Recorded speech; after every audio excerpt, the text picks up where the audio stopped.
Graça e paz, boa noite a todos. Eu não vou agradecer a cada um citando o nome, mas eu estou muito feliz, muito emocionado de ver amigos, pessoas aqui da região toda, não só pessoas da igreja evangélica, mas católicos, de outras denominações, também alguns ligados aí à política e muitos clientes, muitos amigos ali do consultório. Obrigado pela presença. E agradecer, pastor Clóvis, que nos abriu aqui a possibilidade de estar aqui na igreja hoje, conversando, ouvindo a palestra do coronel Silvio Malheiro. Eu vou só contar uma coisinha para vocês, que é uma experiência que eu tive agora esse final de semana. Como o momento nosso no Brasil é um momento tão delicado, e como as pessoas estão começando a prestar atenção. O pastor Clóvis me falou que anunciou na igreja essa palestra e ficou surpreso com o grau de interesse das pessoas de estar aqui hoje. É porque o brasileiro está aprendendo a avaliar o momento que está vivendo, um momento tão agudo e tão importante, não só na nossa nação, mas no mundo todo, né? O Brasil é um país que ele é muito diverso, ele infelizmente está dividido nesse instante. Esse momento é crucial para o nosso país.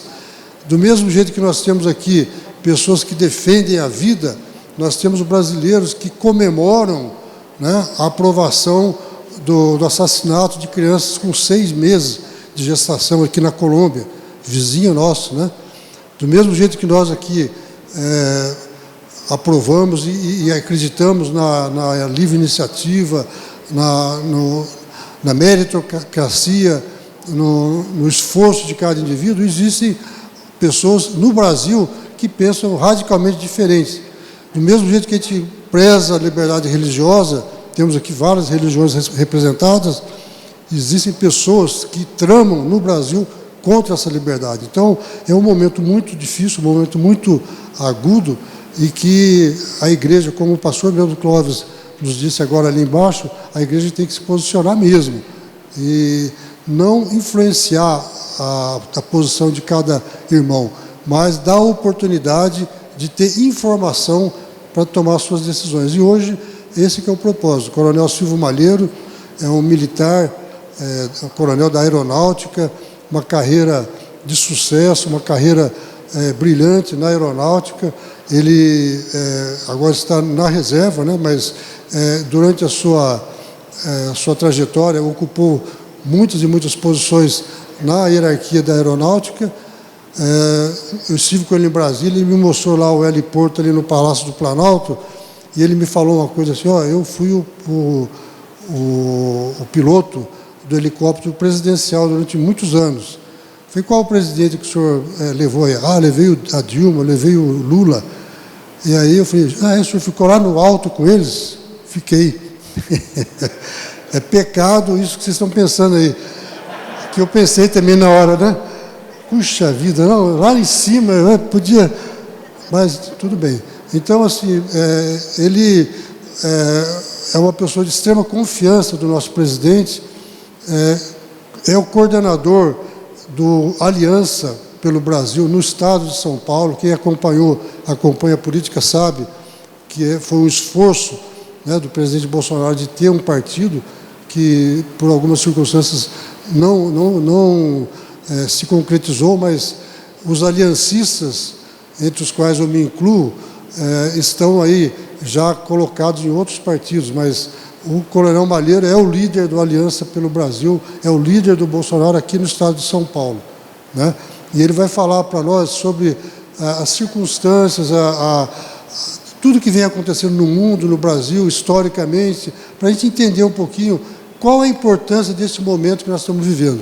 E eu tive uma experiência, como eu estava falando, nesse sábado, com o meu neto. Eu vou passar já a palavra para o coronel Malheiro, mas o meu neto de 9 anos, o Xandão do bem, né? É o Xandão aqui de Campinas, não é o Xandão de Brasília, não, tá?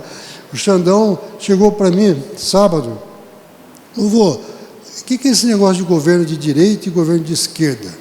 Um menino de 9 anos. Está ouvindo, né? As pessoas estão ouvindo, muito debate, muita conversa. Aí eu queria explicar para ele, mas antes de eu explicar, o meu filho, o Felipe, já começou. É assim, Xandão, Se você, na sua escola, tiver uma prova difícil de fazer, tem que estudar muito, se esforçar, e você pegar firme, ficar horas estudando, com seu mérito você se esforçar e tirar 10, e tiver um coleguinha seu lá meio preguiçoso, que não é muito chegado a estudar, e ficar lá vendo videogame, faz a prova e tira 2. Se a sua escola for um governo de direita, você vai ser aprovado, porque você se esforçou, você teve o seu mérito, você foi uma pessoa que teve o seu esforço para alcançar e crescer. Você vai passar de ano, com o seu 10. E o seu coleguinha vai ser reprovado, infelizmente, ele vai precisar começar a estudar para poder passar. Se sua escola for um governo de esquerda, a sua professora vai pegar o seu 10 e o 2 dele, vai somar, dá 12. Ela divide por 2, 6 para cada um. Aí ele falou, vô, mas assim não, eu vou ficar de recuperação, porque com menos de 7 eu fico de recuperação, eu tirei 10.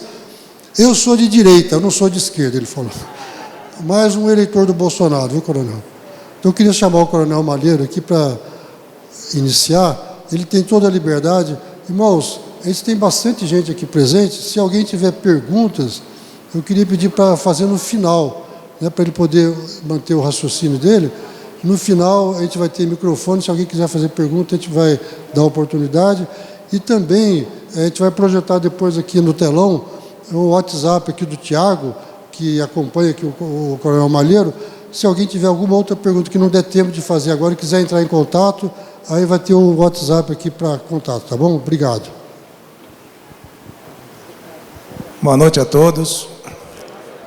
Obrigado, pastor, por nos receber aqui. Obrigado pelas orações. Obrigado, meu amigo, Dr. Cláudio Miranda, por essa oportunidade única. Finalmente, os filhos de Deus, a Igreja do Bem, a Igreja da Verdade, se levantou. Por muitos anos, nós, infelizmente, acomodados ou acovardados na nossa fé, fazendo muitas vezes trabalhos direcionados para irmãos necessitados, onde a caridade, sem dúvida, é uma necessidade, uma virtude absoluta. Trabalhamos anonimamente, fazendo a nossa parte, exercendo o nosso trabalho, colocando a nossa inteligência em prol do nosso país, ou das nossas profissões, ou dos nossos afazeres, mas muito concentrado em fazer o bem e sem nos preocuparmos muito com os rumos que a nossa nação estava tomando. Isso aconteceu não só no Brasil, como no mundo inteiro. E graças a Deus, Deus levantou um homem chamado Jair Messias Bolsonaro, que foi escolhido para meter o pé na porta e começar uma verdadeira transformação no Brasil, de maneira que todos os homens e mulheres de bem acordassem para essa realidade e resolvessem de uma vez por todas participar da política ativamente. Confesso a vocês que até 2009 eu sequer queria saber de política. Só tratava da aviação, do inglês, do simulador, das viagens, da profissão, das missões. Assim como eu, infelizmente, muitos irmãos que estão aqui hoje faziam a mesma coisa. Está errado isso? Não, não está errado. Mas faltava alguma coisa. E graças a Deus, em 2013, com aquelas manifestações, não é só por 20 centavos, acho que todos lembram, finalmente a nossa classe média trabalhadora acordou para a realidade política do Brasil, tomou aquela pauta que inicialmente era uma pauta da esquerda, foi às ruas e de lá não mais saiu. E de 2013 para cá nós vimos a reeleição da ex-presidente Dilma Rousseff, nós vimos o impeachment da ex-presidente, nós vimos a ascensão na campanha do presidente Jair Bolsonaro e nós vimos finalmente o povo de bem do Brasil de pé e trabalhando para que todo esse trabalho que já foi realizado não se perca mais. Meus amigos, a minha palestra de hoje tem o nome de Brasil, Realidade em Perspectiva. O que nós vamos fazer no máximo em 40 minutos, é uma retrospectiva desde a Revolução Gloriosa de 1688 na Inglaterra, passando por todas as guerras, pela divisão do capitalismo e do comunismo no mundo, pela Guerra Fria, pela luta armada, pela Revolução Cultural, pelo marxismo cultural, pela inversão, pela perversão e pela subversão de nossos valores e princípios. E por que nós estamos vivendo isso que estamos vivendo no dia de hoje? Então, história, ela é quase infinita. Vamos começar em 1688. Rei Jaime I da Inglaterra, o poder era absoluto, inclusive o rei era Deus na terra. Tudo passava pelo rei e ninguém fazia nada sem a autorização, o consentimento do rei. A população, então, àquela época, achou que o rei tinha muito poder e fez a primeira revolução, rompendo com a intermediação do rei com Deus. A partir daquela revolução, as pessoas simplesmente, quando quisessem chegar a Deus, elas chegariam por conta própria, através da sua fé e das suas orações. Esse é o mote maior dessa revolução, entre outros aspectos, no sentido de reduzir o poder absoluto que o rei à época tinha. Então guardem isso. A primeira revolução, 1688, a chamada de Gloriosa, foi esse rompimento na história. Avançamos um pouco mais na linha do tempo, chegamos na França de 1789. Revolução Francesa. Jacobinos e girondinos. Sabe por que hoje nós chamamos de esquerda e direita até hoje? Porque naquela assembleia, os jacobinos, que eram os revolucionários, sentavam à esquerda. E os girondinos, que eram a favor inicialmente de manter o poder, sentavam à direita. E dessa assembleia surgiu o termo esquerda-direita, que é usado na política até os dias de hoje, em todo o mundo ocidental e até em outros países não ocidentais. Mas é onde eu quero chegar com a Revolução Francesa. O lema da Revolução: Liberté, Égalité, Fraternité. Liberdade, igualdade e fraternidade. Cuidado com esses termos, principalmente quando direcionados aos jovens. Cuidado com os termos liberdade, justiça e igualdade quando direcionados aos jovens. Esse é o mote das pessoas que são afastadas de Deus. Esse trinômio é absolutamente convidativo para aqueles que não têm a vivência e a experiência para saber o que está por trás disso. Porque não adianta nós simplesmente citarmos essas palavras e não termos valores e princípios e moral por trás. E aí perdemos tudo. Voltando na Revolução Francesa, com esse mote, os jacobinos fizeram a revolução. Depois, para quem já acompanhou a história, alguns nomes: Danton, Robespierre. A revolução inverteu-se ao final. Ela não chegou ao propósito inicialmente pensado, mas, de fato, a corte de Luís XVIII caiu e a burguesia ascendeu na sociedade francesa, já caminhando ali pelos movimentos iluministas e positivistas já existentes, a semente à época, no sentido de dar mais liberdade para o povo fazer o seu comércio e ganhar o seu dinheiro. Então guardem esta data. A Revolução Francesa, ela rompeu os laços do rei no sentido de controlar a economia absolutamente. Se na Inglaterra, em 1688, o povo conseguiu chegar a Deus, na França de 1789, o povo conseguiu chegar aos negócios, ao dinheiro, ao livre empreendedorismo. Mas como somos homens, somos falhos, tudo se corrompe ao longo do tempo. Mais uma vez, a revolução, ela não chegou no propósito pela qual foi pensada. Novas guerras, novos debates, novas posições, a sociedade de qualquer maneira vai se formando. Nem sempre ruim e nem sempre boa. Nós alternamos essas qualidades o tempo todo. Se algum de nós aqui falar que somos absolutamente bons, estará mentindo. E absolutamente maus também. Então nós, nessa dicotomia da vida, vamos caminhando, construindo e progredindo. O tempo todo. Vamos cair, levantar. Continuar a caminhada. Cair, levantar. E o que vai diferenciar a vitória do fracasso é a persistência. Não podemos desistir se o nosso propósito maior é fazer o bem, ainda que saibamos que ao longo da caminhada, pela nossa condição humana, podemos errar e fazer o mal a alguém, mesmo sem saber. Daí a importância de termos uma ligação permanente com Deus, pedindo inspiração, pedindo orientação, para sempre acertarmos, para sempre tomarmos a melhor decisão e termos a sabedoria para, ora, ter a resignação de aceitar a situação e, ora, ter a coragem para enfrentarmos, dar o máximo de nós para mudar a situação. Então, lembremos dessa mensagem. Da Revolução Francesa eu caminho para 1917, Revolução Bolchevique na Rússia. Então são conquistas do povo, são insatisfações que vão acontecendo. Se a Inglaterra rompeu o rei com Deus, se a França rompeu o rei com a economia, a Rússia rompeu o rei com a classe trabalhadora. Lá, aqueles que pensavam, basicamente Lenin e Trotsky, eles decidiram, num ato revolucionário, elevar a classe trabalhadora dos proletariados ao poder. Porque até então os trabalhadores eram explorados, trabalhavam e absolutamente não chegavam perto do poder. O Manifesto Comunista, o livro que é o embasamento teórico dessa tese, foi escrito por Karl Marx em 1848, grande amigo de Engels, que, em tese, queria libertar o povo da exploração, da opressão de Nicolau II, dinastia dos Romanov, lá na Rússia. E aí foi feita a Revolução. Lembre-se que em 1917 nós estávamos em plena Primeira Guerra Mundial. A Primeira Guerra Mundial ocorreu no período de 1913 a 1918. A Rússia se dividiu nesse período. A família real foi assassinada barbaramente. O rei, o czar Romanov, o Nicolau II, juntamente com sua esposa e seus filhos, foram assassinados a sangue frio, foram executados.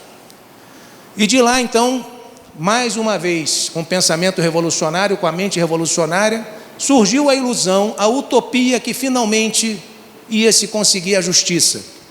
Lembre-se do trinômio já citado por mim: liberdade, justiça e igualdade. Palavras maravilhosas que por trás podem guardar uma grande armadilha. Muito bem, dessa revolução surgiu sempre a sede do poder, o homem na sua imperfeição, o homem na sua sede de poder. Infelizmente, ele busca caminhos que não são aqueles traçados por Deus, tende a se desviar, tende a errar e tende a fazer o mal ao fim e ao cabo, ainda que inicialmente ele tenha pensado em fazer o bem absoluto. Nessa caminhada, a Primeira Guerra tendo encerrada, a transição do poder absoluto para as novas repúblicas, a tensão de disputas territoriais na Europa, não teve jeito, nós chegamos à Segunda Guerra Mundial. A ascensão de Hitler na Alemanha, na década de 20. A ascensão do Partido Nazista ao poder na Alemanha na década de 30, 1933 especificamente. E o início da Primeira Guerra Mundial no dia 1º de setembro de 1939, com a invasão da Polônia. A Segunda Guerra Mundial matou 30 milhões de pessoas, 30, dos quais 6 milhões foram judeus, através do Holocausto. Só o exército russo, que ao final da guerra, do meio da guerra para frente, lutou ao lado dos aliados, perdeu 2 milhões de soldados. Eu estou enfatizando isso porque eu vou chegar na Rússia já já, que é o que nós estamos vivendo hoje. Esse mundo dividido, desde a Revolução Russa, com a ascensão da classe dos proletariados, surgiu uma tensão para saber-se qual regime, qual sistema político era o mais adequado. Se era um mais ditatorial, com punho de ferro, mas visando sempre a igualdade da sociedade, a igualdade entre homens e mulheres.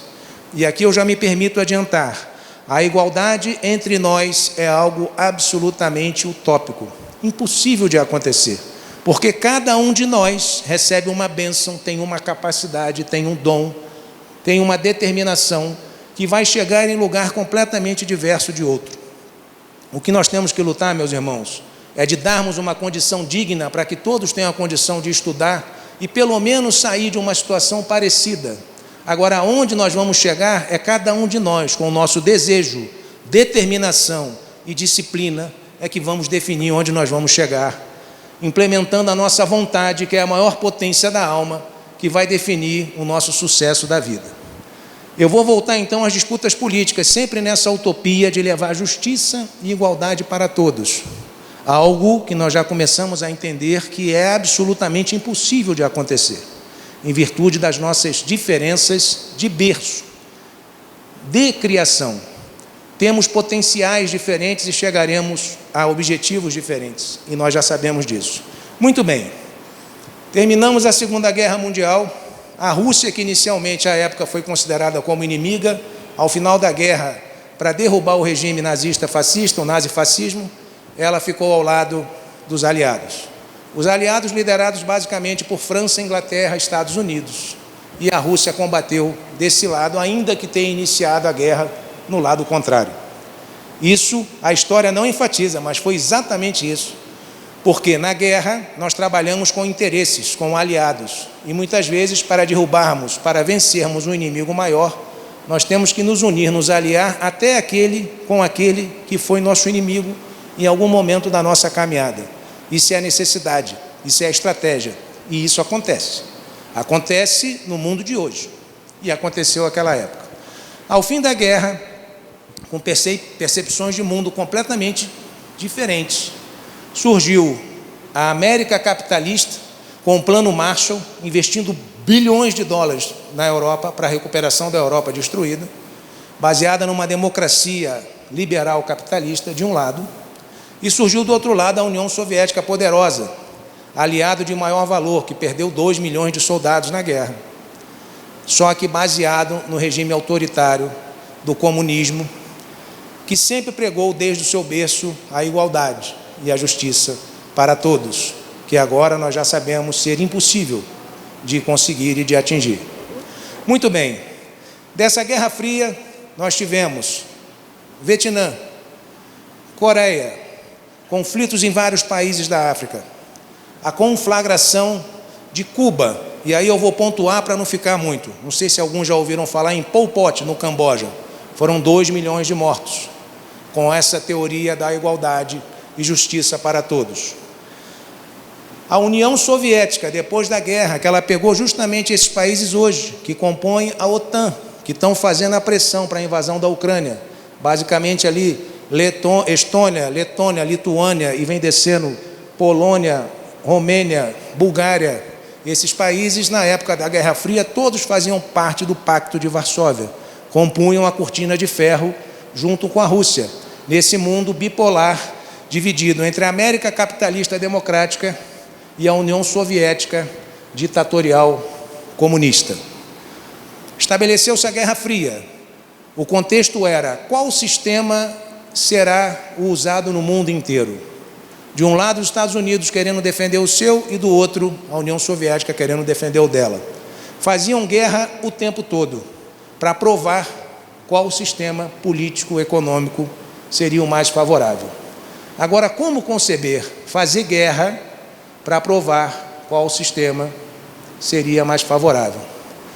Somando a China de Mao Tse-tung, em 1949, ela dominou os camponeses e deu o grande salto para a frente. Promoveu a fome, desapropriou as pessoas. Desapropriar é tirar a sua propriedade, o seu sustento, o seu trabalho. Isolar você em campos de concentração, e enquanto você não for reeducado, enquanto você não aceitar a nova doutrina de justiça e igualdade, você trabalhará sem remuneração, de maneira forçada, para poder você ser reeducado e participar da revolução. O que nós temos de números são aproximadamente 40 milhões de mortos, isso oficialmente. 40 milhões na China de Mao Tse-tung. Lá na Rússia de Stalin, e aí eu vou falar algo que choca, poucos conhecem. Tem um livro aqui no Brasil, que eu não vou me recordar o nome agora. Eles fizeram o Holodomor. No que consistiu o Holodomor? Foi a morte por fome na Ucrânia. O número oficial são 2 milhões, mas tem livro agora dizendo que foram 7 milhões de ucranianos. 7 milhões de camponeses que cultivavam o seu trigo, o seu milho, os seus grãos para sustento, porque a Ucrânia, de certa forma, sempre foi a fazenda de boa parte da Europa. Stalin, então, com as suas tropas, confiscava aquela produção, confiscou tudo que as famílias produziam e as famílias morriam de fome. Os senhores e as senhoras sabem de onde veio o termo que comunista come criancinha? Come mesmo? Nas universidades os professores brincam com isso. Você acredita que comunista come criancinha? Sim, pois no Holodomor comeu. Porque todos estavam morrendo esquálidos de fome.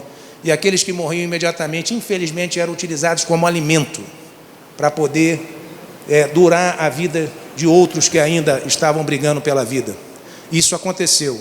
E aí eu pergunto, por que isso não é passado em nossas escolas? Por que esse conhecimento, essa carnificina, esse verdadeiro genocídio promovido pelo comunismo, cujo símbolo é a foice e o martelo, por que isso não chega ao nosso conhecimento até os dias de hoje? Por que existe, por que é autorizado termos partidos comunistas no Brasil e no mundo? Na Ucrânia não é mais, na Polônia também não, na Romênia também não. E todos os países que viveram essa tragédia do comunismo, e eu volto a dizer, as palavras são sempre justiça e igualdade. Só não tem liberdade, ainda que alguns ousem pronunciá-la. Mas a única coisa que não existe quando alguém vem pregar justiça e igualdade é a liberdade. Essa é a primeira que nós perdemos. Continuando então nessa história, eu falei da China de 49, de Mao Tse-tung. Em 1959, aqui próximo de nós, mais uma revolução em Cuba. Seu Fidel Castro, auxiliado pelo seu Che Guevara, é aquele que ocupa a camisa de vários jovens, ocupava, pelo menos hoje eu vejo bem menos, graças a Deus. Mas tomaram Cuba, desceram a Serra Maestra, depuseram do poder o presidente Fulgêncio Batista. Cuba era uma ilha próspera, era uma ilha de turismo, tinha indústria, tinha carros modernos, tinha construção civil. E mais uma vez, a revolução que tomou aquela ilha, baseada em justiça e igualdade, ela acabou com a ilha, levou a ilha à miséria, à pobreza absoluta e à perda total de liberdade. Alguns políticos do nosso país ainda chamam a ilha cubana de uma democracia a ser seguida. A única coisa que não existe naquela ilha é democracia, é direito e liberdade. E a desculpa que eles dão para a miséria e a pobreza que vive a ilha de Cuba é o embargo americano. Lê do engano, uma falácia absoluta, porque na verdade o poder centralizado, não havendo competição, não havendo estímulo à produção, não há como existir progresso na sociedade. A sociedade só progride quando ela é estimulada a competir pelo livre mercado, pela produção, pelo empreendedorismo. Se o Estado tem que fazer alguma coisa, é simplesmente regular as relações entre os entes privados, no sentido jurídico da convivência em sociedade. Agora, quando o Estado ele se mete a ser empreendedor, ele toma os bens de capitais, ele assume empresas no país e ele começa a convocar as pessoas com um plano unificado, sem competição, sem meta, sem determinação de sempre melhorar o produto que está sendo oferecido, a tendência daquele Estado é caminhar para a pobreza e para a miséria. Ainda que no início isso tenha começado com a melhor das intenções, mas ao longo da caminhada a intenção não se sustenta, a corrupção aparece.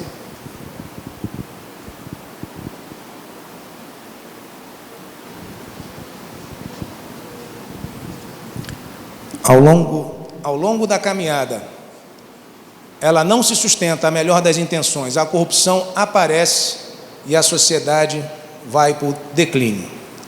Muito bem, meus amigos, eu já estou em 1959, aqui em Cuba, e até agora nós viemos nessa viagem histórica,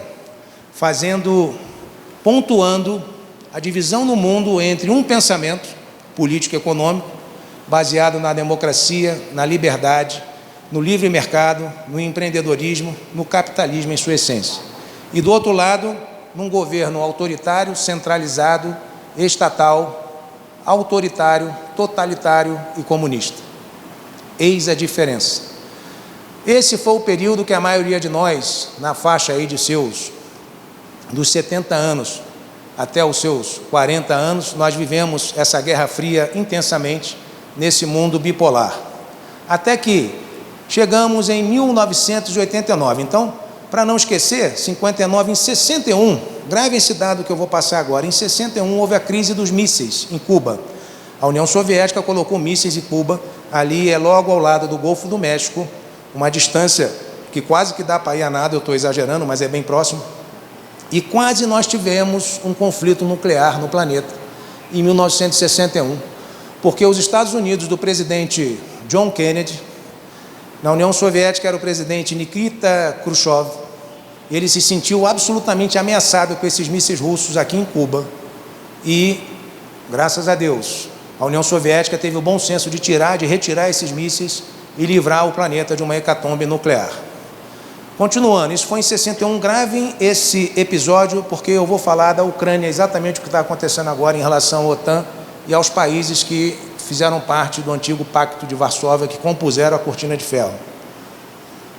Muito bem, pessoal, continuando a história, então, conflitos, guerras, disputas, falta de Deus, porque sempre no sentido de provar quem é melhor.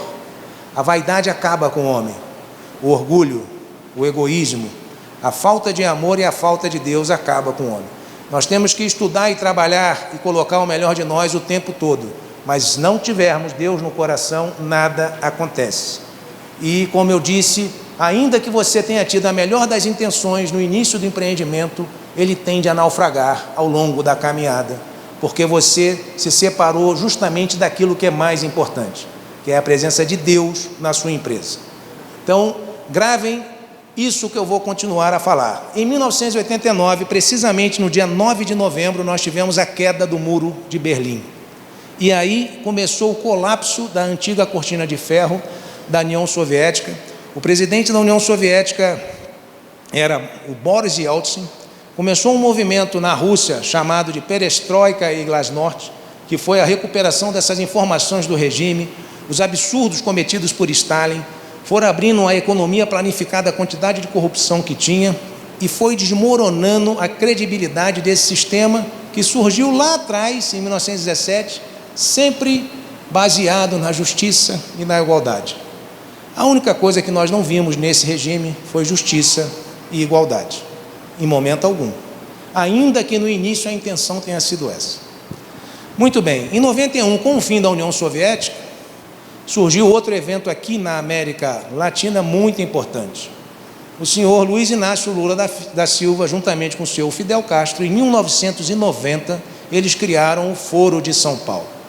O Foro de São Paulo foi algo tão inusitado. E por que eles criaram o Foro de São Paulo? Porque a União Soviética estava desmoronando, estava acabando.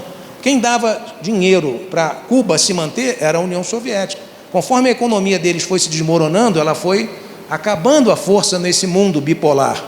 Começava a surgir a China como potência, países da Ásia como potência, e o mundo foi se distribuindo geopoliticamente numa condição que nós vemos hoje de um mundo multipolar, porém ainda controlado por aqueles que possuem arma atômica, que são os 5 que compõem o Conselho de Segurança da ONU: Inglaterra, França, Estados Unidos, Rússia e China.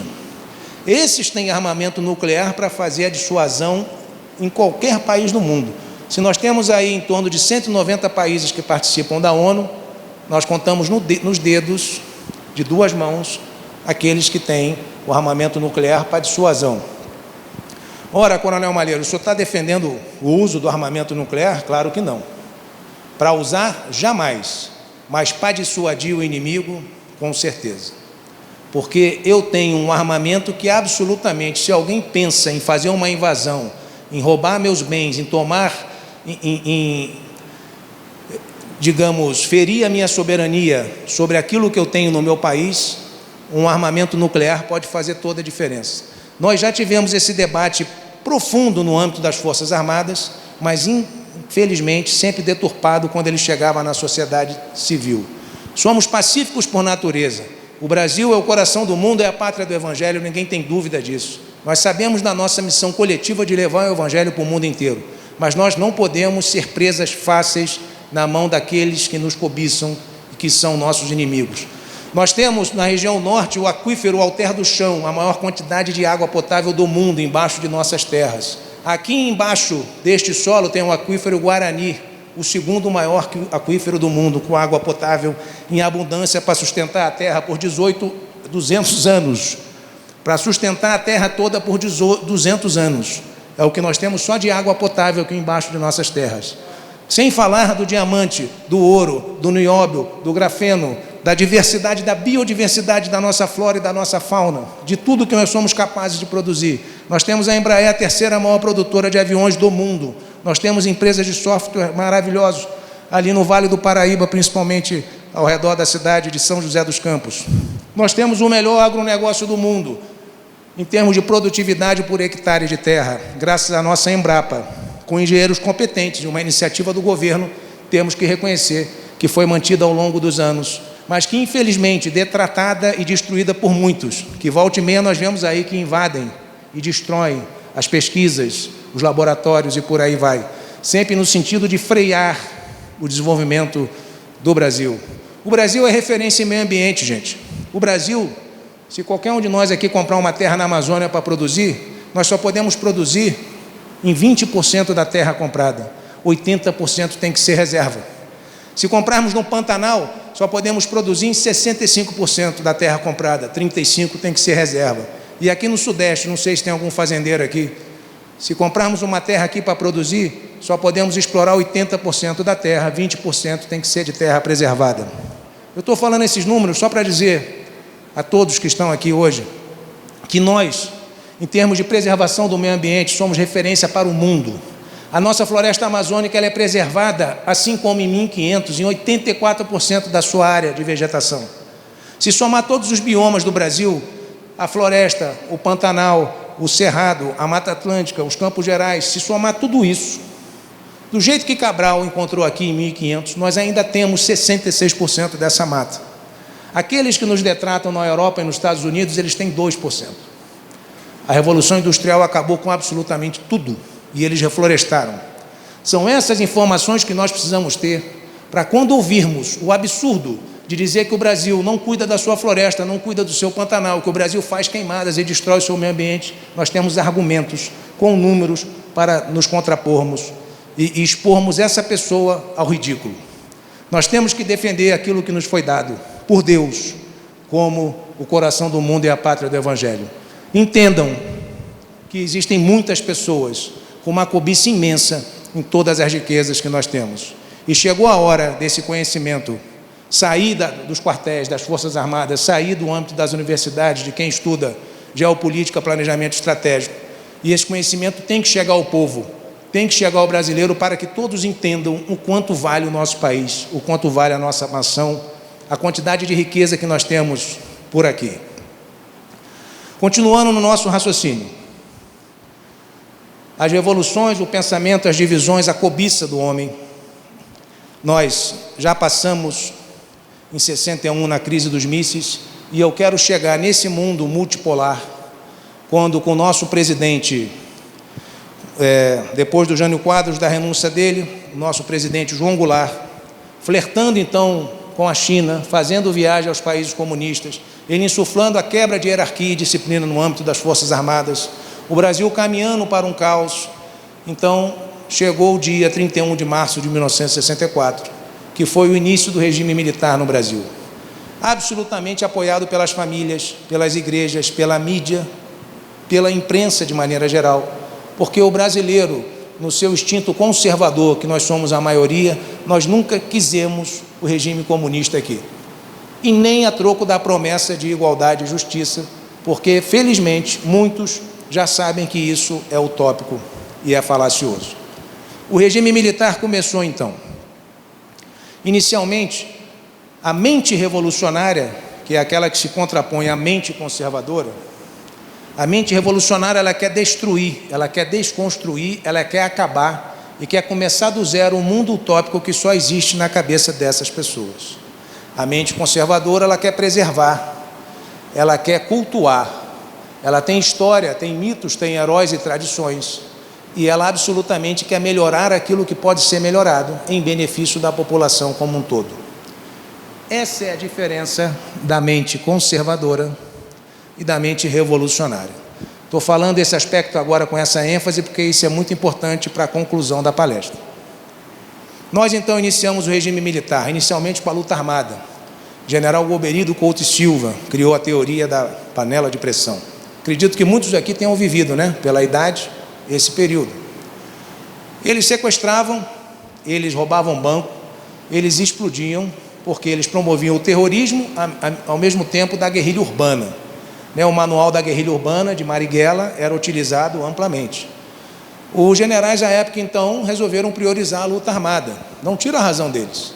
Mas dentro dessa tese criada por general Golbery, ele falou, olha, deixe essas mentes revolucionárias ocuparem os espaços das escolas e das universidades, porque lá eles não vão fazer mal para ninguém. Só que antes disso, meus amigos, Eu vou voltar na década de 20. Alguns intelectuais, que eu chamo intelectualoides, mentes voltadas ao mal, personalidades totalmente sem referência de valores, personalidades controversas, a saber, Adorno, Horkheim, Lukács, Herbert Marcuse. Talvez aqui poucos tenham ouvido falar nesses nomes. Herbert Marcuse escreveu um livro chamado Eros e a Civilização, sempre no sentido de trazer drogas, trazer sexo e liberdade. Olha a palavra, e liberdade. Então o homem tem que ser absolutamente livre para fazer o que quiser da sua vida. Nós não podemos aceitar o domínio, nós não podemos aceitar a opressão da sociedade patriarcal e principalmente da igreja, porque afinal de contas Deus é o ópio do povo. Então desde o início sempre foi combatido a ideia de Deus e de família. E também, por que não dizer, especificamente aqui no Brasil, dos militares, com seus valores, sua história, sua cultura e suas tradições.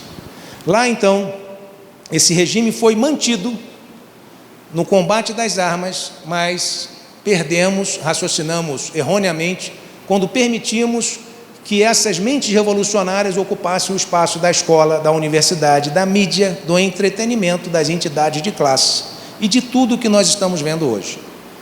Meus amigos, o professor Olavo de Carvalho, já falecido, ele falava: o que adianta tomar a cereja do bolo, ocupar a presidência da República, se absolutamente todos os degraus abaixo estão aparelhados, estão preenchidos com irmãos nossos que infelizmente desenvolveram a mente revolucionária. Por comodismo ou covardia nossa, no sentido de não se indispor nos debates, de não colocar nossas ideias, de não colocar nossas convicções, nossos valores. Por muitos anos, este que vos fala fazia isso. Entre ter razão e ser feliz, eu escolhia ser feliz. Então, de certa forma, eu sou cúmplice desse estado de coisas que eu vejo na sociedade nos dias de hoje. Porque se nós tivéssemos tido a coragem de nos contrapormos, de argumentarmos de outra forma, de cultuarmos nossos valores, de colocarmos de forma clara que o comunismo é uma grande utopia e que essa justiça, essa igualdade, simplesmente ela é impossível de acontecer com o ser humano, talvez não tivéssemos atingido o estágio que estamos vivendo hoje, talvez. Muito bem. A luta armada foi abandonada. Esses intelectuais que eu citei, em 1920, em Frankfurt, na Alemanha, criaram essa tese da escola de Frankfurt, que a luta armada era muito dispendiosa e ela atraía uma atenção negativa da população. Que a grande guerra, então, que a grande revolução deveria ser feita através dos meios culturais. Preste atenção nisso, nos meios culturais e nos meios educacionais. Eles saíram de Frankfurt, na Alemanha, em 20, porque eu acabei de falar, passamos pela Primeira Guerra e pela Segunda Guerra, e eles se estabeleceram na Terra da Liberdade, os Estados Unidos da América. E lá continuaram desenvolvendo esses trabalhos. Juntamente com outro lá na Itália, chamado Antônio Gramsci, que escreveu uns cadernos também no cárcere, foi preso, mente revolucionária, mas sempre usando o trinômio liberdade, justiça e igualdade. Eu vou usar esses trinomes para absolutamente subtrair toda a sua possibilidade de empreender na sua vida, de cultuar sua família, de frequentar a igreja, de crer em Deus. É isso exatamente que nós estamos vivendo hoje.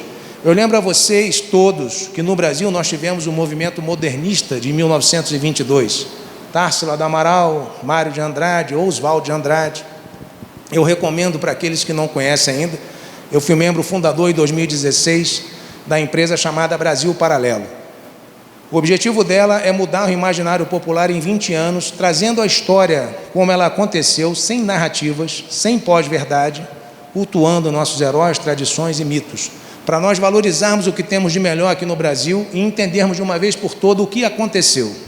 Então, esse Brasil Paralelo, se alguém tiver curiosidade e não conhecer ainda, recomendo que procurem no Google e assistam os episódios, porque é uma história mais maravilhosa do que a outra. Mas entendam, nesse abandonar as armas e partir para a revolução cultural, essas mentes revolucionárias foram absolutamente bem-sucedidas na sua estratégia. Absolutamente. Porque os jovens são a parte mais fraca. Não tem vivência, não tem leitura, não tem como se contrapor à autoridade do professor. Eles começaram inicialmente na faculdade, mas hoje dominaram tudo, até o ensino fundamental. O nosso patrono da educação brasileira chama-se Paulo Freire. A maior obra dele é a Pedagogia do Oprimido. O outro livro que usa como referência, que explica muito bem, é do Pasquale Bernardini, é Maquiavel Pedagogo, onde eles abandonam absolutamente a formação científica dos alunos e começa a transformar os alunos em militantes. Esquece o estudo, esquece que é estudante e vira militante, porque o único objetivo é você trabalhar com política no sentido de defender seus direitos. Por quê? Porque o que é levado a essas crianças, adolescentes, jovens? O que é levado a eles, desde a mais tenra idade, é que a sociedade é dividida entre opressores e oprimidos. Lá na Revolução Bolchevique, em 17, eles usaram a classe trabalhadora, lembra? Os trabalhadores, para fazer a revolução, o proletariado. Só que qual é o sonho de todo mundo que trabalha aqui, todo mundo que trabalha pesado? É ganhar dinheiro, é levar conforto para a família, é ter segurança. E as pessoas, conforme vão atingindo os seus objetivos, vão abandonando essa ideia revolucionária. Eu não quero revolucionar nada, eu quero cuidar bem da minha família, do meu filho, da minha mulher, ter uma casa. Tem um teórico da administração que se chama Maslow, que ele fez uma pirâmide. Necessidades primárias: comer, vestir e morar. Secundária, segurança. Aí terciária, envolvimento com o grupo, lazer. Aí o quarto degrau é o reconhecimento daquele trabalho que você faz, e o último degrau é a autorrealização, depois que você já ocupou todos esses. Qualquer um de nós passa por essa sequência de degraus, e é assim que funciona. O mais baixo é a sobrevivência: comer, vestir e morar. E depois você vai crescendo na pirâmide até chegar na autorrealização. E é isso que acontece. Muito bem, dito isso, o que esse povo da escola de Frankfurt da década de 20 fez? Vamos trabalhar com educação e cultura, vamos utilizar a mente revolucionária, já que os proletários não querem mais vir conosco, vamos usar o Lupen, o termo é esse, proletariado, está em russo, mas é o seguinte: o proletariado que foge das regras da sociedade. Traficantes, assaltantes, estupradores. Inicialmente eles queriam trabalhar com esse, crime organizado, Farc, Comando Vermelho, PCC, Amigo dos Amigos. Estou citando grupos aqui do Brasil. Só que esses não são suficientes para fazer a revolução, mente revolucionária. Por quê? Eu quero provar que todo mundo vai ser igual. Olha a igualdade aí. E eu quero levar justiça, porque o mundo é mau e não é justo, as pessoas nascem em classes sociais diferentes e nós temos que buscar essa justiça de alguma forma, nem que para isso nós temos que buscar os pares da sociedade para promover essa revolução. Depois disso, senhoras e senhores, o que eles buscaram foram as minorias, e depois disso eles criaram as ONGs. E muitas das ONGs e muitas das minorias, aplicando a teoria crítica da escola de Frankfurt, é exatamente o que eles fazem conosco o tempo todo até hoje. Aonde chega uma mente dessa, ela gera uma tensão social. Onde ela vê harmonia, onde ela vê integridade, integração, espírito de corpo, de grupo, ela vai ali, bota o dedo e cria cisânia, cria divisão, cria tensão. Como? Entre minorias. Por trás entra dinheiro, inclusive de organizações internacionais, fomentando a defesa dessas minorias para manter aquela sociedade conflagrada e sem se desenvolver por mais tempo. Essas minorias hoje quem são? Homens e mulheres, gays e héteros, pretos e brancos, patrões e empregados, trabalhadores rurais e o pessoal dos produtores. Entenda o que eu estou falando. Então não existe uma massa populacional onde todos nós trabalhamos para o desenvolvimento do nosso país. A mente revolucionária continua dizendo que nós somos divididos entre opressores e oprimidos. E eles, que possuem a mente revolucionária, se apresentam como mediadores dessa situação. Em outras palavras, se você está vivendo em paz na sua casa, se você está vivendo em paz no seu trabalho, na sua atividade de lazer, na sua igreja, no seu clube, diante de uma mente revolucionária, provavelmente o senhor vai começar a ter problema. Porque a intriga, a cisânia, a divisão vai ser fomentada no sentido de dividir para conquistar. Isso é Maquiavel puro. Na arte da guerra, nas estratégias, a gente começa lá com Sun Tzu até os pensadores mais modernos, todos ensinam para os comandantes que nós temos em qualquer situação de guerra, dividir para conquistar. Porque um povo unido, ele não vai ser conquistado, nunca. Um povo unido, sob a proteção de Deus, ele não vai ser conquistado, nunca. E um povo unido, com base na célula máter da sociedade, com os valores da família cristã, não vai ser conquistado, nunca. Então eu preciso acabar com tudo isso, dividir, levar a divisão à sociedade para conseguir atingir meus objetivos utópicos, que nunca se realizaram, que mataram 140 milhões de pessoas no mundo. Se hoje o nazismo é proibido no mundo inteiro, porque provocou a morte de 30 milhões de pessoas na Segunda Grande Guerra Mundial, o comunismo já matou mais de 140 milhões de pessoas através dos seus experimentos de igualdade e justiça social, e até hoje nós aceitamos que tenha partido comunista com a foice e o martelo. Até hoje os nossos jovens se deixam enganar por essa ideologia nefasta de destruição de Deus, da família, de valores, de tudo que nós temos.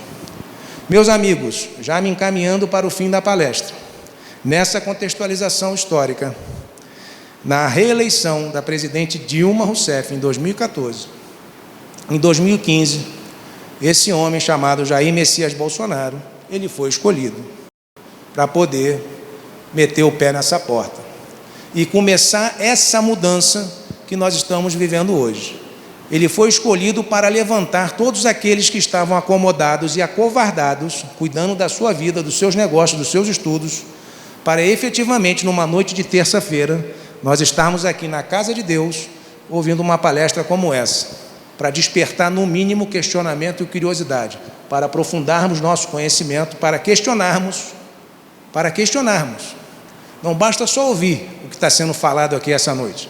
Depois nós temos que debater, questionar, ir atrás dos livros, ouvir outras opiniões. Isso é de fundamental importância. Para quê? Para nós sedimentarmos o nosso conhecimento. E além da fé, que eu tenho certeza que todos aqui nessa casa têm, nós temos o sedimento da razão para argumentarmos, para convencermos, para persuadirmos, que é isso que nós precisamos, para mudar o estado de coisas que nós estamos vivendo. Então, meus amigos, o que acontece e por que nós estamos aqui? Nós estamos aqui porque chegou a hora do Brasil. O Brasil é a nação escolhida por Deus, não só para levar o Evangelho, mas para servir de referência, de unidade, de harmonia, de união para o mundo inteiro. Essa é a nossa missão coletiva e nós não podemos fugir disso.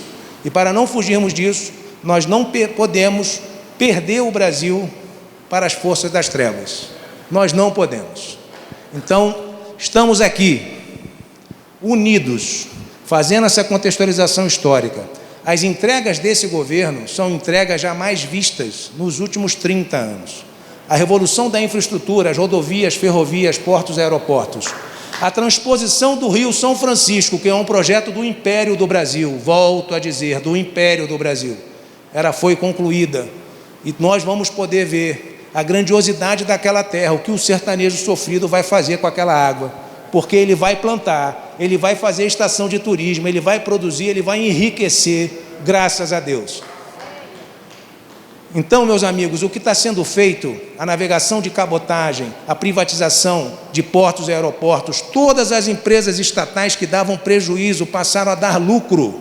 A Eletrobras, a Petrobras, eu sou aviador, continuo voando, voo no offshore. A minha empresa, Omni Táxi Aéreo, para quem tiver curiosidade, estava com 200 pilotos no início do ano, já está com 300, 60 aeronaves. Petrobras continua abrindo plataforma, navio. O Brasil passa Estados Unidos e Noruega, antes de 2025, como o maior produtor de óleo e gás offshore do mundo. Do mundo. Sabe o que é isso, gente? É só parar de roubar. É só pensar no povo. É só trabalhar com amor e com o pensamento do brasileiro.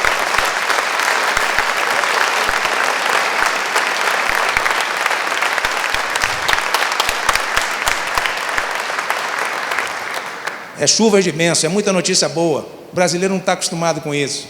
Então, os Correios, que estava com 500 milhões de prejuízo, hoje já está dando 500 de lucro. Eletrobras, Petrobras, Banco do Brasil, Caixa Econômica, BNDES. Então, isso que nós estamos vivendo é uma bênção. É uma bênção que nós não podemos perder por comodismo, ou covardia. Basta colocar o presidente? Nós já aprendemos que não. Nós temos 513 deputados no Congresso Nacional. O estado de São Paulo faz 70 deputados. É o maior colégio eleitoral do Brasil. Nós temos aqui na Assembleia Legislativa de São Paulo 94 cadeiras. Nós temos que ter a consciência de escolher muito bem os nossos representantes. E não é por amizade, por afinidade de time de futebol, tampouco de gosto musical. Nós temos que escolher aqueles patriotas, aquelas pessoas que estão dispostos realmente a trabalhar pela pátria, pelo Brasil, pelo Estado, pelo povo de Deus. Então, essa consciência que nós temos que adquirir. Esse é um ano de eleição. O primeiro turno ocorrerá no dia 2 de outubro, o segundo turno no dia 30 de outubro, mas se Deus quiser e Ele quer, nós não vamos ter segundo turno. No dia 2 de outubro, nós resolvemos essa parada.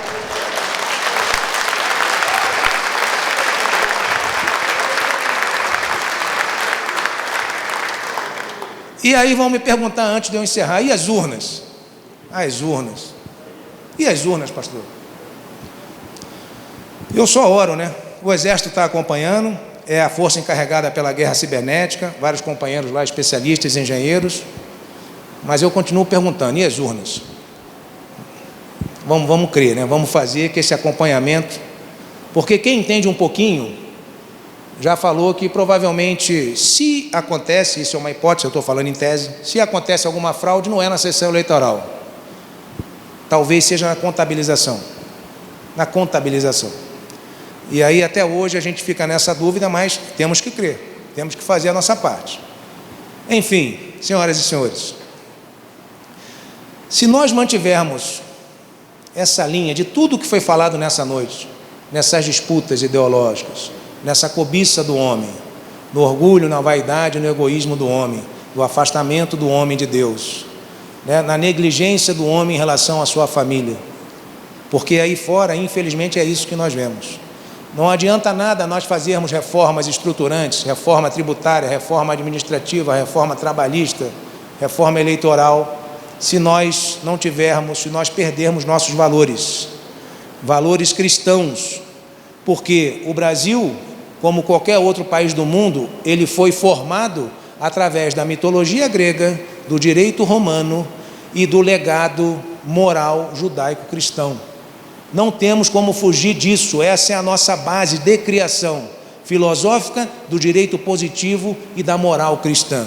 E nós não podemos abrir mão disso, temos que defender isso com intensidade, porque de nada vai adiantar esse governo ter feito tanta coisa maravilhosa pelo país e esse país cair nas mãos da mentalidade revolucionária.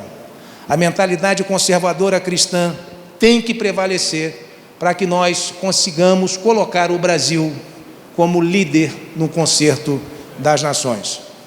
Meus amigos, conto com a ajuda, com o trabalho de todos vocês. Muito obrigado por essa oportunidade única.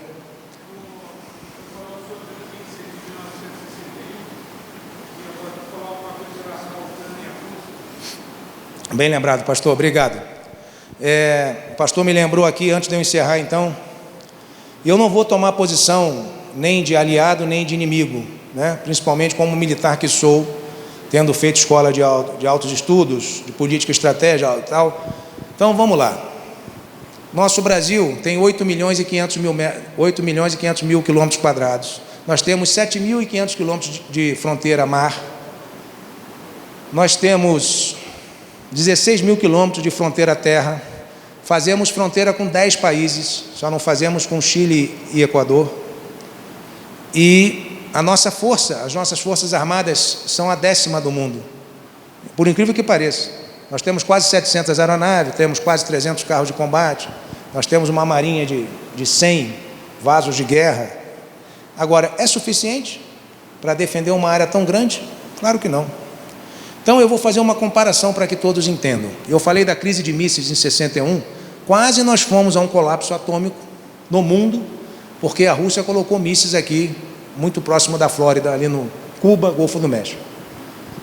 Esses países que compunham o antigo Pacto de Varsóvia, que era a cortina de ferro da União Soviética, pouco a pouco, depois da queda da União Soviética em 91, praticamente todos eles foram passando para a OTAN. A OTAN é uma aliança militar ligada à ONU, mas é o braço armado da ONU, liderada pelos Estados Unidos, que continua sendo a maior potência econômica e militar do planeta, ainda que a China já tenha crescido muito e tenha chegado bem perto.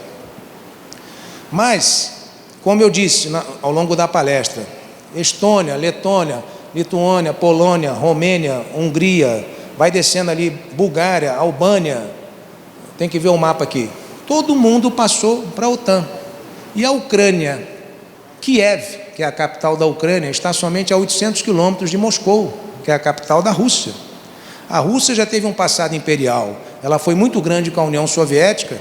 Eu visitei a Rússia em 2018, tratando de helicópteros, e eu ainda vi alguns russos mais velhos, de certa forma saudosista daquele tempo da mãe Rússia, da Rússia grande, que a Rússia dominava tudo. Talvez ele não detenha a informação do que aconteceu nos bastidores, mas tem uma nostalgia em relação ao poder que a Rússia já exerceu. Hoje, o presidente lá, Vladimir Putin, ele é assessorado por um estrategista chamado Dugin. E esse Dugin, esse estrategista, ele orienta o presidente no sentido de voltar à Rússia grande, de voltar a um poder não é eurocêntrico, é o poder que sai da terra e vai dominando o mundo a partir das conquistas terrestres, que é mais ou menos o que a Rússia tem no seu planejamento estratégico. Mas a guerra, sem defender lado algum, tá, gente? A guerra é sempre trágica e tem que ser evitada a qualquer custo. Contudo, se nós queremos a paz, temos que nos preparar para a guerra. Nós temos que ter uma força de dissuasão para que nenhum inimigo nosso venha nos atacar. Essa é a importância, inclusive, de nós termos armas em casa.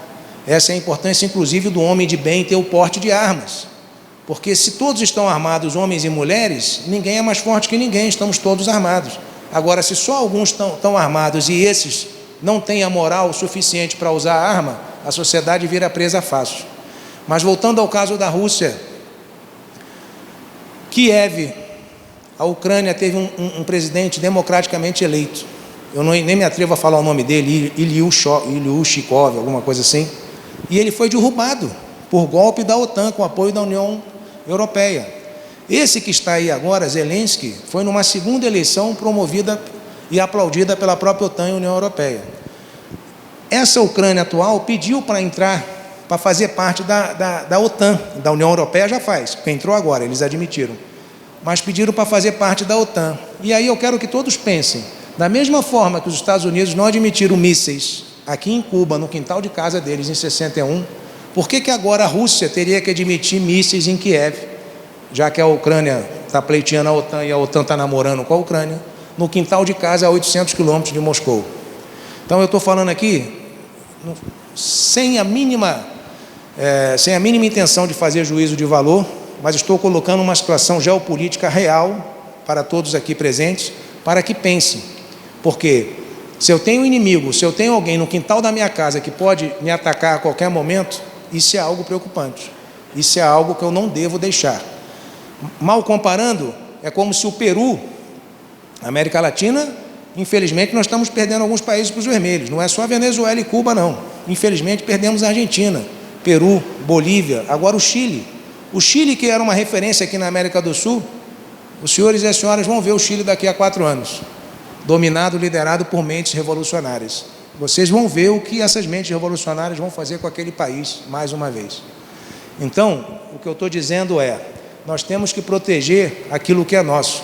Existem 3 direitos que são os direitos naturais, que na minha concepção, ainda que alguns juristas, eles divirjam, do meu ponto de vista, mas eles são absolutos e inalienáveis.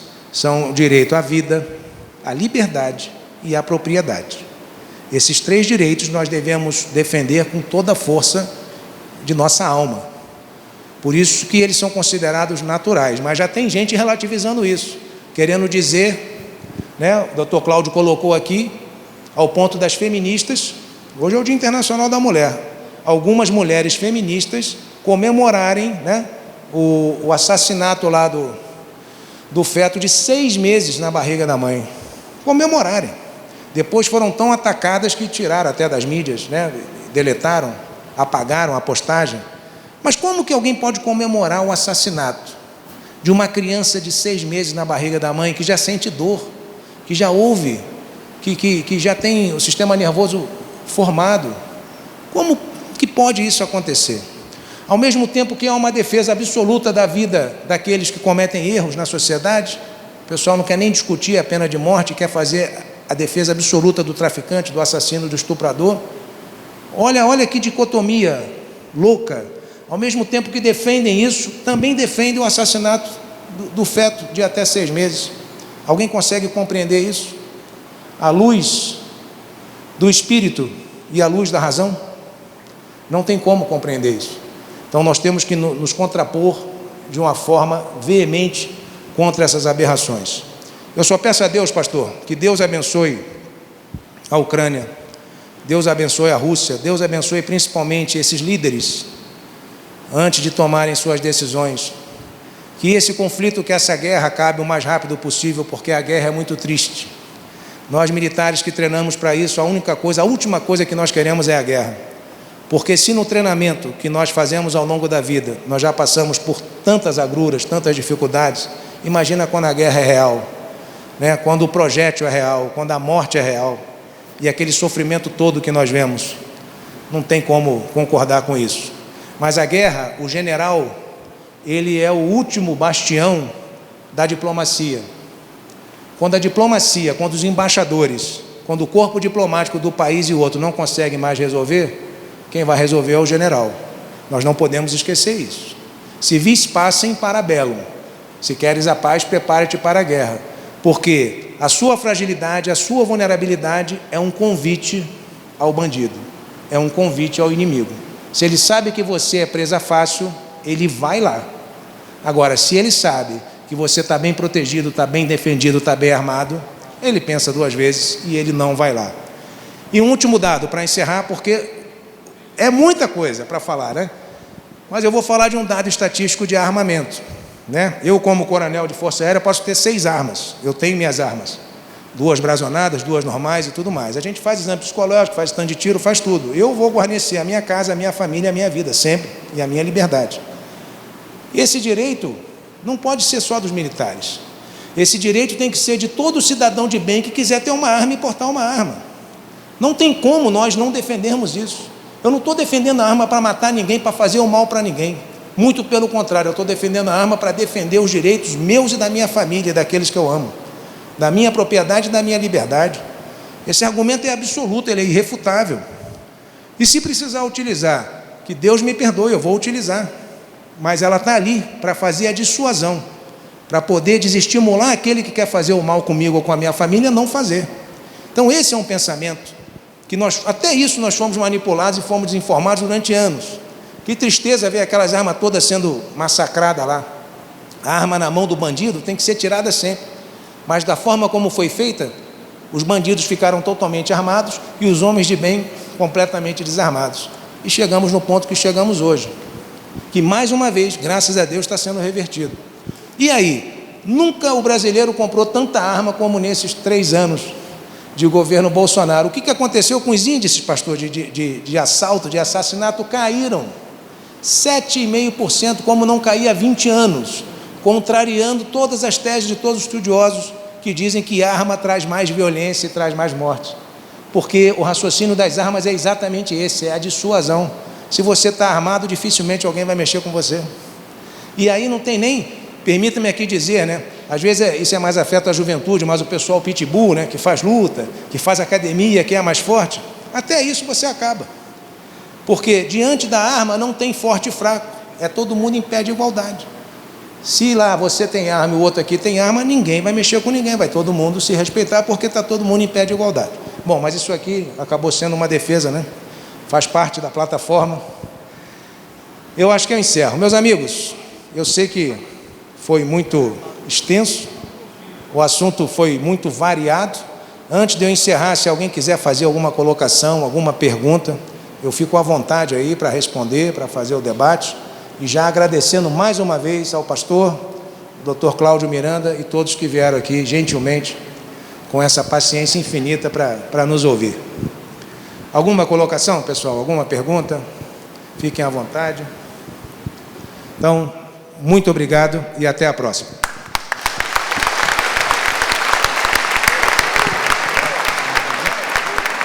Vai voltar de novo? o que quiser. A gente fala de outros assuntos. Viu? Ninguém tem nenhuma pergunta? Então vem aqui. Vem aqui. Por favor, coronel.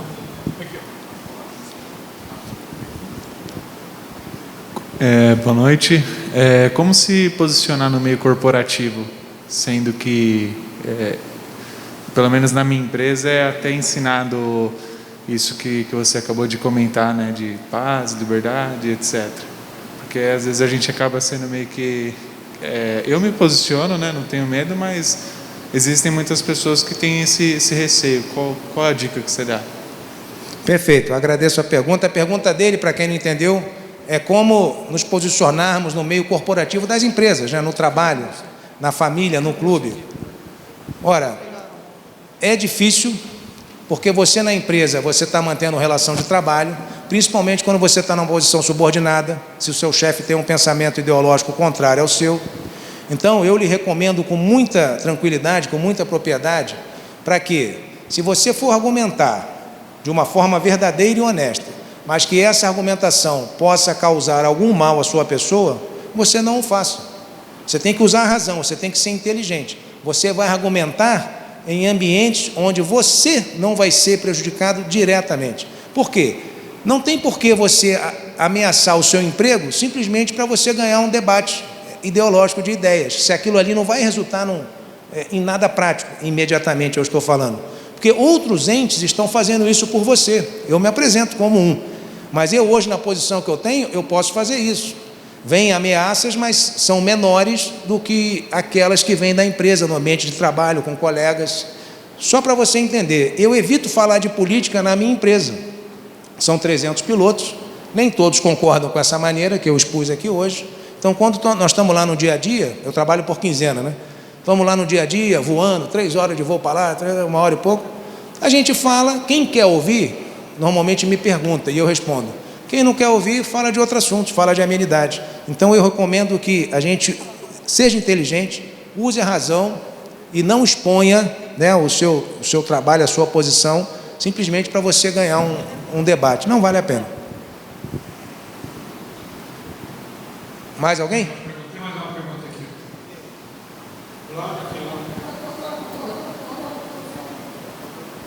Coronel, vou deixar aqui o microfone que vai chegar. Eu desço aqui também. Coronel, boa noite a todos. A minha pergunta, eu vou fazer ela com alguns cuidados, né? E o senhor tem todo o direito também de respondê-la da mesma forma. Em relação às urnas eletrônicas. É boa pergunta. Não, lá. A pergunta é a seguinte: o Exército Brasileiro, o senhor faz parte do Exército Brasileiro, né? No entanto, é uma coisa que o brasileiro hoje está acreditando, não é cegamente, é seriamente, né? O brasileiro hoje está acreditando muito no Exército Brasileiro. O Exército Brasileiro, com certeza, tem pessoas capacitadas na área de TI, não é isso? Né? E muito mais na área da segurança do voto eletrônico. O Exército Brasileiro está atento a isso? Obrigado pela pergunta. Eu falei isso durante a palestra. Então, só para vocês entenderem, na Estratégia Nacional de Defesa, mais informação aqui. A Força Aérea ficou incumbida da guerra espacial, para cuidar dos artefatos espaciais e dos satélites. A Marinha do Brasil ficou encarregada dos artefatos atômicos, por isso que nós estamos desenvolvendo nossos submarinos de propulsão atômica. Então, isso foi definido que a Marinha do Brasil iria cuidar disso. E o Exército Brasileiro foi incumbido justamente da guerra cibernética. Porque o mundo hoje, com as mídias, com as redes, essa guerra cibernética basicamente define a vitória.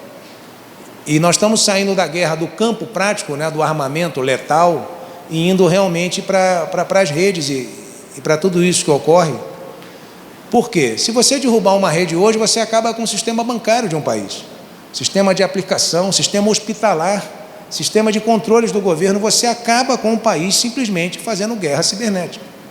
Então, a pergunta do amigo, o presidente Bolsonaro colocou o Exército, através do general Braga Neto, que é o nosso ministro da Defesa, colocou lá os melhores engenheiros, os melhores técnicos, eles fizeram várias perguntas ao Tribunal Superior Eleitoral. O Tribunal Superior Eleitoral respondeu essas várias perguntas, um calhamaço de 700 páginas, mostrando algumas vulnerabilidades, mostrando falhas que foram detectadas e são, assim, quase 300 falhas.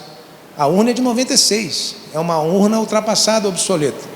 O que incomoda a população brasileira é qual é o mal de você colocar um recibo numa urna eletrônica. Sabe o que é recibo, gente? Quando a gente paga com cartão, todo mundo não pede para ver o papelzinho, eu não pego mais papelzinho não, mas toda vez que eu pago com o meu cartão, e agora está aproximando, né? Está pagando até com relógio. Não tem os relógios que paga? Você faz pim, paga com relógio, paga com celular, paga com cartão. Eu não quero nem eu não quero nem levar o papel para casa, mas eu quero ver. Eu paguei R$ 65,20. Eu falo assim, deixa eu ver quanto saiu aí. R$ 65,20. Ah, tá, obrigado, vou embora. A urna eletrônica com o comprovante do voto impresso é exatamente isso. Até isso nós fomos desinformados. Algumas pessoas disseram que a gente queria retroagir ao voto de cédula de papel. Mentira, absolutamente mentira. O que nós estamos pedindo é o voto eletrônico, é a urna eletrônica, mas que tenha um recibo de papel onde nós, eleitores, podemos ver numa proteção de acrílico transparente. A gente não vai ter contato com o voto. Aí você vê, eu votei lá, Bolsonaro 22, ó, grava, é uma profecia. Bolsonaro 22. Eu olhei, Bolsonaro 22, aquele papel cai numa urna. A contagem vai ser feita lá em Brasília, na sala secreta, mas sessão por sessão depois, com mais tempo, vai contar o votinho de papel ali em cada sessão eleitoral do país e depois vai comparar com a contabilização eletrônica. Aí eu pergunto, qual é a dificuldade de fazer isso? Qual é a dificuldade de você dar transparência e você fazer a contagem total? Ah, pode haver fraude, vai ter gente corrupta na eleição. São 200. Se conta na hora. Você já trabalhou com eleição? São 200 a 400, são 400 normalmente, são 400. Sessão eleitoral, normalmente, cada sessão faz 400 votos. É muito difícil contar 400 votos? Se a gente fosse mesário ou presidente de sessão eleitoral, a gente sabe que não. Mas o argumento que dão para a gente é que nem todo mundo vai ter moral, nem todo mundo vai querer vai fazer a coisa certa e que pode ter algum tipo de adulteração nessa contagem. Mas é isso. Então, olha, o presidente acredita na capacidade, né? O Exército tem o Instituto Militar de Engenharia, lá na Praia Vermelha, no Rio. A Força Aérea tem o Instituto Tecnológico da Aeronáutica, aqui em São José dos Campos. Os melhores engenheiros do mundo. E quem trabalha com a parte de tecnologia da informação, assim é considerado também. Então, nós estamos acreditando que o nosso Exército, nossos técnicos, os nossos engenheiros vão ter a capacidade de acompanhar esse processo e dar a devida segurança para as eleições. Amém.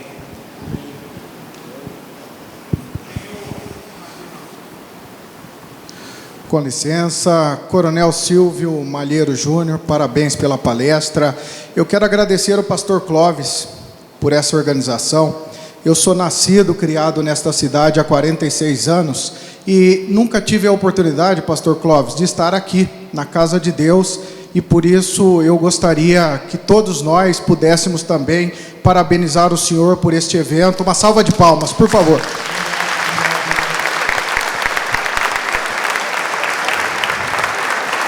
Uma honra para mim, que nasceu há 45 anos nesta cidade e vivo aqui, conhecer o Dr. Cláudio Miranda, pessoa, autoridade, um médico desta cidade, Coronel Silvio Malheiro. E nós todos que somos jundiaienses sabemos da importância da pátria, da família e de Deus.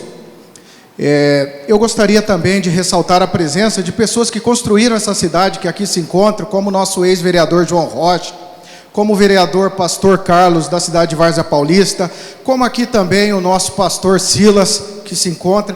Muita gente trabalhou nesta cidade para fazê-la o que é hoje. É uma potência na nossa região. Eu, humildemente, Coronel Malheiro, quero dizer para o senhor que hoje o aprendizado foi tremendo.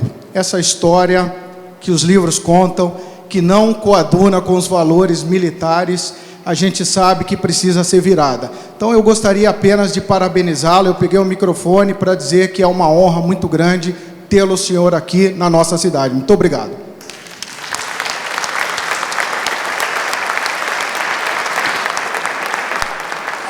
Uma pergunta aqui. Já respondeu? Então tá bom. Já foi respondido. Pessoal, oh, que emoção, muito obrigado de coração. Pastor Clóvis, mais uma vez, muito obrigado. Dr. Cláudio Miranda é um parceiro aí nessa luta, nessa busca. Nós resolvemos sair, né, do nosso comodismo, como eu disse, talvez até da nossa covardia. Chega de olhar para o próprio umbigo, chega de resolver o nosso próprio problema e vamos colocar nosso potencial, nossas capacidades em benefício dessa população que merece.